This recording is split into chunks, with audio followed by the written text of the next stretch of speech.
হ্যাঁ বলেন কিছু এটা সম্পর্কে তৌফিক ভাই, এই যে তক্ষক নিয়ে কিছু বলেন।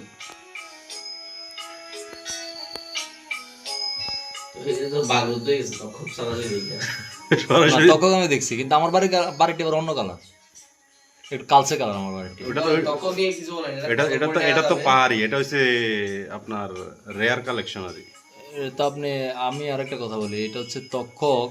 আসলে তক্ষক বিভিন্ন ইয়ার হয়, জাতের হয়। হ্যাঁ, ওটা আমাদের গ্রামের ভাষায় কি বলে এটাকে? এটা গ্রামের ভাষায় কোনো জায়গায় কক্কা বলে, কোনো জায়গায় কক্কে বলে। হ্যাঁ, তারপরে কোনো জায়গায় বককে বলে। হ্যাঁ, তো চিটাঙ্গের ভাষায় টোট্যাং বলে। তো এই আর কি, কুমিল্লার ভাষা বলে কক্কে। তো এখানে বিষয় হচ্ছে যে আসলে তক্ষক এটা একটা প্রপাগান্ডা চলেছে মানুষ, একটু দাঁড়ান, আমি একটু টয়লেটে যাবো।